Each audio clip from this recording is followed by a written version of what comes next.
Hello everybody and welcome back. I am the Sovereign and this is my court. Now, when I sat down to make this video, I felt the sudden urge to justify what I was wearing because there actually is a purpose, and yet then I remembered that men are never required to do the same. They are never required to justify what they're wearing. So I will not be providing the reason because I can go topless whenever I feel like it. And quite honestly, anybody who has a problem with, women's chesticles shouldn't be watching pageants in the first place. I mean, these girls parade around in bikinis and I salute you ladies. So all I have to say on the subject is happy cleavage day. Now, we are back on the subject of Thailand because luckily for all of you, I was actually awake during the preliminary competition. I was able to watch it live and I would like to salute everyone who takes the time to live stream that on YouTube for the rest of us who don't have access to your national competitions. Thank you so much, my fellow YouTubers who take the time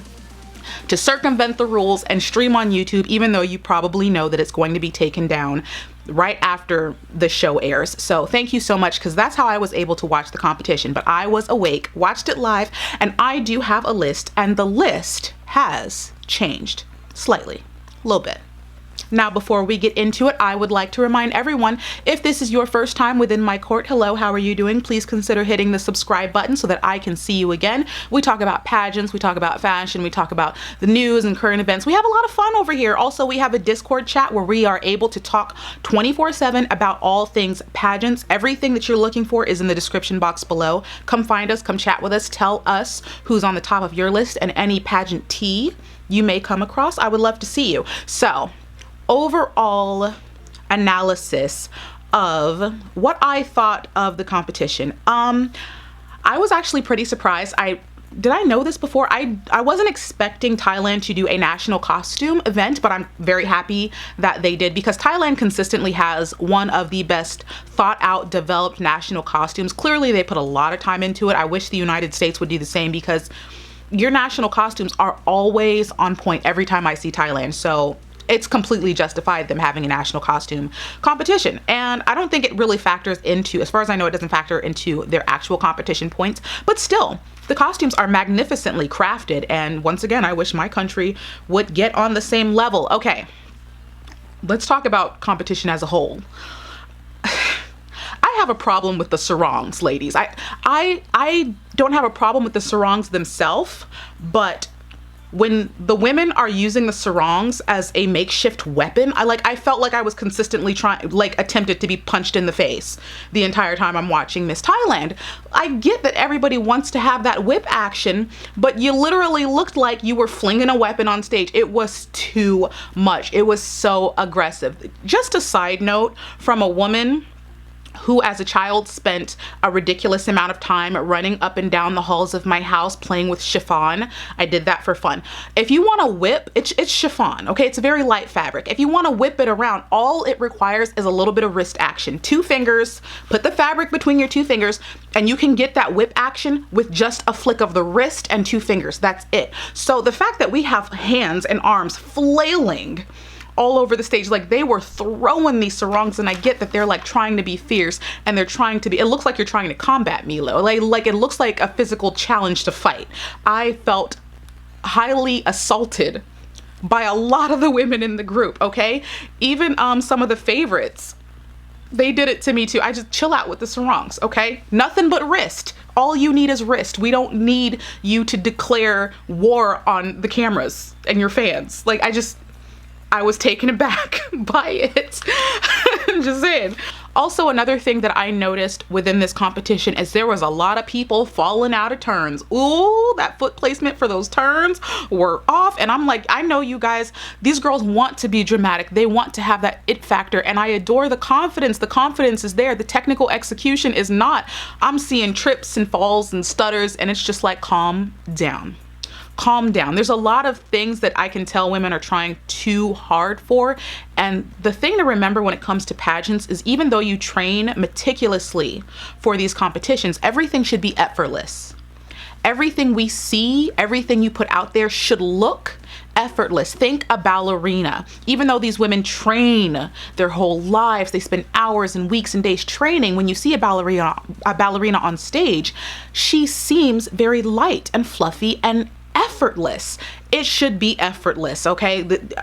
There was just a lot happening, especially like with the turns and the sarongs, flailing about and the turns and the falling. And I'm like, if you can't execute it properly, don't do it. And there's one girl in particular who learned her lesson and decided not to execute, and we'll get to her. Is there any more notes that I have on here? No, let's get to the top 10 list starting from the bottom. And I give the Philippines the enjoyment of watching me mispronounce things so that they may laugh at me. And I'm going to, after hearing some of the correct wording, I'm going to attempt some of these, and I want to allow the citizens of Thailand the same opportunity to laugh at me as well, okay? Equal opportunity. Everyone gets to laugh at my pronunciation.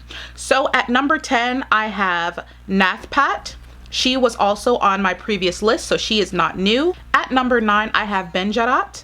She is also not new. The note that I have for her is that she's not straightening her legs. There was some knee bending there. You know, you guys, I call that like the baby giraffe walk. Like when you're a kid and you're walking in your mom's heels and you don't exactly know what to do. It's not super bad, because I've seen some super bad walks, but she needs to straighten those legs. At number 8, I have Thawiporn. But did you see her evening gown though? Did you see Thawiporn's evening gown? Her evening gown was amazing. It was beautiful. It was glamorous, glorious. That turn gave me life. Her evening gown was impressive. That was impressive, girl. Amazing. She is number 8. At number 7, somebody new who definitely, the reason she made it onto the list is because her swimsuit score was way better than the initial opening ceremonies and little sneak peeks that we got of her. She did a lot better in swimsuit, and she definitely made the cut. It is number 96, Chanar Khan. I'm pretty sure I just butchered that, but I am trying. She is new onto the list, and she did way better in swimsuit than she did previously. Now, I didn't factor in anything from, you know, the previous little sneak peeks we got, the previous competitions. I didn't factor in anything that I had from there because I'm following basic judging rules where only the things that happen in an actual competition count. So anything that happened previous to preliminaries, I never counted. So she did a lot better. Thank goodness. At number 6, I have number 49, Jadirat. I'm trying here. Now we are getting into the top 5. The 5 girls who are most close, within arm's reach of nabbing the crown. At number 5, I have Alexandra.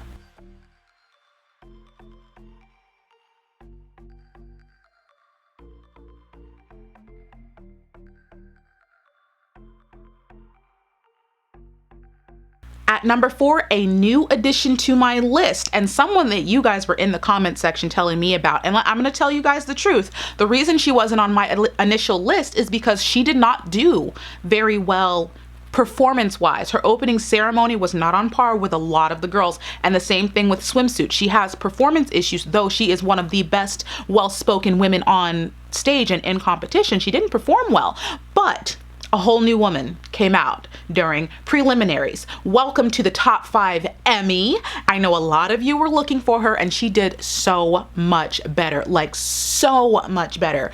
I am so happy that because a lot of you guys really wanted her on the list, and I'm just like, I don't care how many fans anyone has. If you get a spot on my list, it's because you earned it. And this time, she definitely did earn it. Now, when it comes to Emmy, it seems like she does have a bit of an issue with the performance aspects. She doesn't seem to have as much confidence as some of the other girls. She, like I said, she did do a lot better during prelims, but there's 2 ways of really looking at this. The way I make my list is from like a judging official capacity, but as a fan, I'm thinking who's going to be the best vying candidate for winning the Miss Universe crown. So even if Emmy were able to snag Thailand's crown, I would be a little bit concerned at her ability to actually grab the Miss Universe throne itself. And we have to admit this, and I think that we as fans think about this a lot, sitting here thinking like, even though we do like a certain contestant, we may like them in that moment, or they may do very well in that moment, but we don't necessarily believe, or we're not 100% sure at their ability to do super well in the Miss Universe competition, even if they do well in nationals. So Emmy's doing really well right now, but as a fan, I worry about her consistency because I know that she didn't do as well previously. And some of you are going to be like, well, it was all part of her plan and it was all strategy. And I don't want to hear that excuse anymore about it being strategy, because never in the history of pageants ever has anyone used the strategy of being bad to do well. Like Catriona, she didn't show all of her cards at once, but never once was Catriona bad on stage. Not in her national competition. I've never seen Cat be bad on stage. I've never seen it with Zosie. I didn't see it with Pia. I didn't see it with Demi. At no point ever was a Miss Universe bad on stage, regardless of if it was part of her strategy to hide some things or not. A Miss Universe is never bad on stage. So I don't care about the whole strategy argument. Regardless of what your strategy is as a competitor, a Miss Universe is never bad on stage. So I'm not taking it. Okay. Let's get to number 3. Number 3 is Vina. Vina actually did a lot better during this competition, and I know the reason why she did better. She got rid of those darn turns that were throwing her off. If you watch previous competitions or the previous showings before the initial preliminaries, Vina was doing a full pirouette turn, a full quick turn, and then when she did swimwear, she was doing a 3-point turn, which adds in an extra 1 or 2 steps and makes it a bit slower, but so much cleaner and neater to the point where she is no longer falling out of those turns. That's why she did better during this competition. And whoever fixed that or told her, change those turns, beautiful, because that's what she needed. Those turns were killing her. It was killing her. But this time, beautiful presentation on her part. No distracting, turn mess ups, and we were able to just focus on her beauty. She's going to have to kick it up a bit more, be a little bit more realistic, or not realistic, but relatable, a little bit more face change, a little bit more, because the girls that are ahead of her, that's what they're giving, and that's why they're a bit higher on the list. My number 2 spot goes to Amanda. Ooh, Amanda. Okay, this one was a little tough, and shout out to Jim over on Instagram. Is that your real name? I don't know. I just know that's your name on Instagram, and I talk to him all the time, and he was one of the first people to reach out to me talking about these ladies. Amanda, I had her technically scored almost the same as the number 1 girl. Amanda, I actually had as number 1 in swimsuit. She has done a phenomenal job, okay? And there's only very slight variances between Amanda and the top spot. The girl is fighting for first. She is a hair's breadth away from the number 1 spot, just minuscule amount. At number 1, you know her, you love her, and I'm gonna say her again, Punika. I'm hoping I'm saying this right. Either way, you guys are getting some joy out of my pronunciations yet again.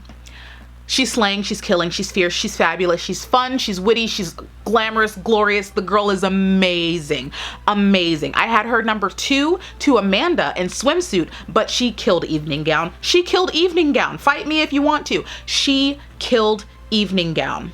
I will say she is one of the girls who did a bit much with the sarong. It's a bit too aggressive. All you need is wrist action. A wrist action, that's it. Stop being so aggressive. They're so aggressive with these sarongs.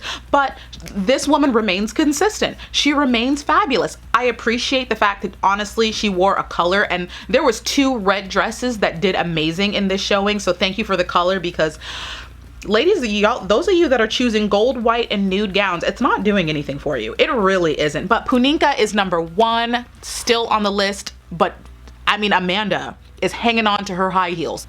Amanda is right there nipping at her toes. It is so close. And if you haven't been watching Miss Thailand, go find the playback, go find the replay. Such an enjoyable show. Yes, I will be watching finals, and thank you to everybody who reached out to me this morning who thought that I wasn't watching, letting me know what's going on. I heard you, I see you, and thank you for the messages. Thank you everyone who's in the Discord talking about this. I'm having so much fun chilling with you guys. Yes, I do have another video to film, but I wanted to sit here and do this with you and tell you who I put on my list, and I want to know who you put on your list. So, because I'm very nosy and I want to talk about it with you guys.